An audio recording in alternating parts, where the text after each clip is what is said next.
It's like 70.18. Oh, sweet. Yeah, the test that was like like before. Like while she was sick. Yeah. Sweet. All right. So my grade's up to a 70.18. This little chapter is systems of equations, but it's not all linear, but we start with linear because we already know how to do those. So if you look on your page, you've got 1, 2, and 3. It says for you to solve the systems. Note if each system is consistent, inconsistent, or dependent. So you may not remember that part. You probably remember solving systems because you do it in 9th grade and in 11th grade. So we're going to solve, if you remember, you can solve them by substitution. You can solve them by graphing, but since we don't have graphing calculators easy to use, we're not going to do that. Or you can solve them by elimination, which is usually the preferred method. It's a little faster. So when we say elimination, what we're trying to do is eliminate our lead coefficients. In order to do that, they need to be exact opposites of each other. So right now, I don't have any exact opposites because 2 and 3 are not opposite. But you have to multiply the top by 3 and the bottom by 2. Exactly. So that's what we're going to do. And Oh, one of them has to be negative, right? well, if we can eliminate our y's because one's positive, one's negative. So I'm going to multiply the top by 2 and get 4x plus 6y equals negative 2. Why do we multiply the top by 2? Because I need to get opposites, and so kind of like finding a common denominator, I'm going to use 6. So I have to multiply the top by 2 and the bottom by 3. What if you multiply the top by negative 2? No, because it's already I'm going to eliminate the y's. Oh, okay. So, and they're already opposite signs, and that's why I'm eliminating the y's, because they were already opposite signs. It really doesn't matter. You could have eliminated the x's first. It's going to get the same thing in the end. Once you get opposites, then you just add straight down So you want to eliminate a y or an x? a y or an x. Either It one. doesn't matter, right? Yeah, it doesn't matter. Whichever one seems easiest. So it would be 13x equals 52. Yep. And then divide by 13. And that means x equals 4. Now that's just, don't forget though, that you have to find the y. Yeah, so you got to plug it back in. It doesn't matter which one you plug it back into. I usually try to opt for the ones that have the smaller numbers, So just to avoid mistakes. Yeah, so the top one. So 2 times 4.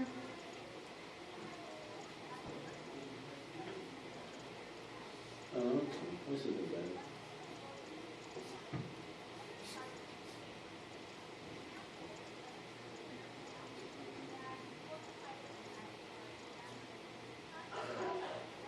So I got y equals negative 3. And you'll enter your ordered pairs 9 times out of 10. In My Life Plus, you'll enter it as an ordered pair. Do not forget, double check yourself and make sure you put it in alphabetical order, that you put the x first and the y first.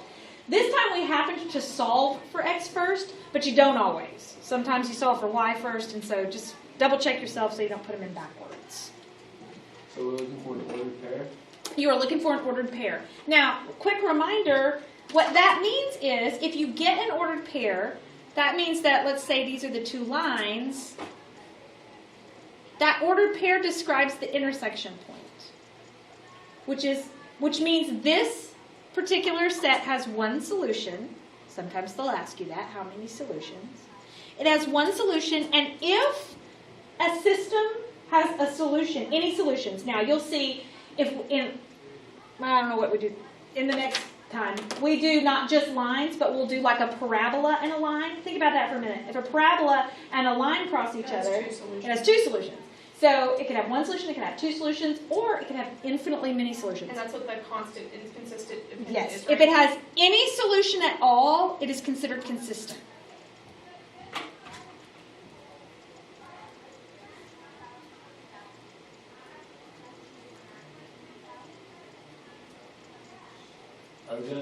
Are we gonna need to know that it's called a consistent? Yeah, yes, because they're going to ask, is it consistent or inconsistent?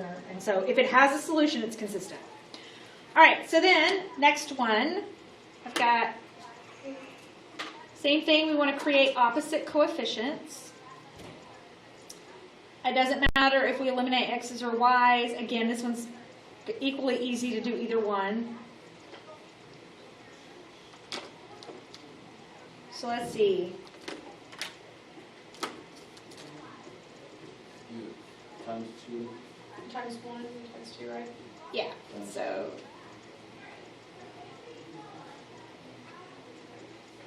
So you do 14x. But it's going to eliminate Plus- both of them. it will. You have to be careful on these though, because when it eliminates both of them, your concern is what happens on the other side. So in this case, 14x and 14x, those cancel. 6y, negative 6y, those cancel. But negative 10 and negative 10 does not cancel. It gives me negative 20. If these two things are not equal to each other, which they're not, then this is no solution.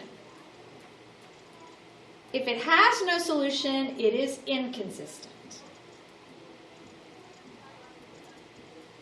And anybody remember graphically what it would look like if it had no solution? They wouldn't be touching. They would, right, they're parallel. They wouldn't be touching. So you said it would be inconsistent. That is inconsistent. All right, last one of those.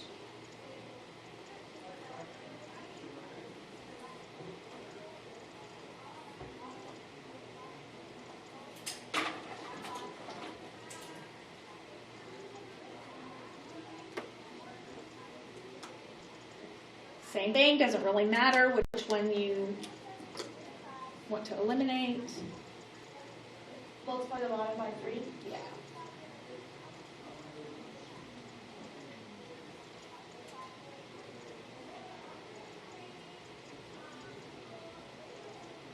All right, this time, again, my x's all cancel, and my y's cancel, leaving So me 0. everything cancels. Everything cancels. 0. 0 does equal 0, which means this is infinitely many. So it's dependent. So it's dependent and consistent because it has a solution. It has infinite solutions. So why is it dependent? Because these two lines lay on top of each other. So graphically, if you were to look at this, there's your first line, and then your second line, if you were to look at it in your calculator, you wouldn't be able to see it because it would look exactly the same. Your second line is just right on top of it. Okay, so what does the dependent mean? And the first line depends on the first line and the second line depend on each other because they're the same. They are the same line.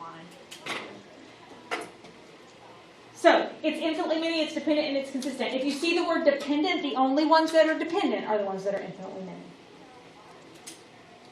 Okay, everybody kind of remember that a little bit? Now, you probably remember solving. I don't think we even cover the inconsistent, consistent business because who cares, honestly. But it's kind of one of those things they just cover it in college algebra. I'm not sure why.